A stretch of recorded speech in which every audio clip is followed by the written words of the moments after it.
broken system and the ongoing problem of missing and murdered Indigenous women. The body of a missing woman from the Navajo Nation, she'd been missing since 2019, was found. Hey guys, it's me here, Comrade Lavender here, and today I'm doing the true crime case, the murder of Jaime Yazzie story into her murder. So let's get started into this true crime case story. So yeah, I want to share her story because murdered missing Indigenous women deserve to get justice, and a lot of the times murdered missing Indigenous women all over the globe, they don't get justice. So because there's like a missing white woman syndrome, and people of color's cases get thrown under the rug. So that's why I want to cover this. So let's get started into this true crime case. So onto the background of the victim, Jaime herself.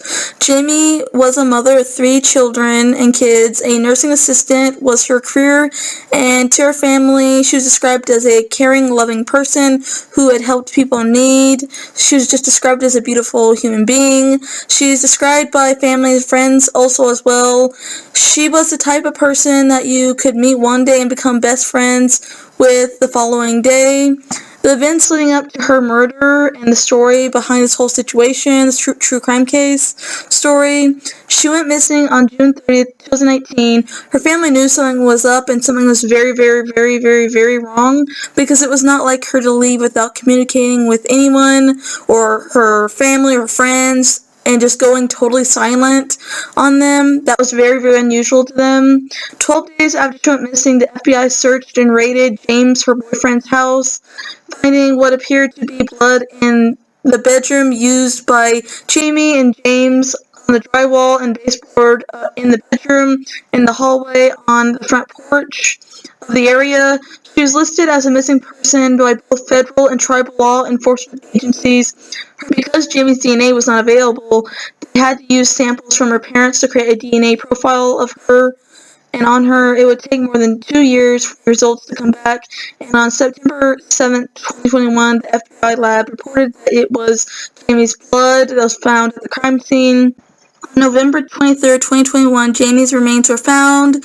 Jaime's body was found on the Hopi Nation, 7 miles from where she went missing in Penton. The medical examiner concluded that she died of a gunshot wound to the back of the head, according to comments made in the courtroom by a federal prosecutor. The family had already had their suspicions that her boyfriend was involved and did something to her. According to court documents, 2 witnesses were at Jaime's house with Jaime on the night of June 30th, 2019. They said that Jaime and James were arguing about his alleged cheating/infidelity. All 4 of them were drinking alcohol that night, and Jaime was reported drinking heavily and arguing with her boyfriend James. The witnesses at the scene told the FBI that James showed off a gun to them that night. The 2 witnesses left around 2 a.m. and on July 1st, 2019, due to James and Jaime's arguing, they left, leaving the couple alone in the house by themselves. They both told FBI agents they didn't fear for Jaime's safety and honestly thought that she'd be okay. The prosecutor in the court was quoted in saying the defendant murdered her and disposed of her body 7 miles away in the desert of the Hopi Reservation.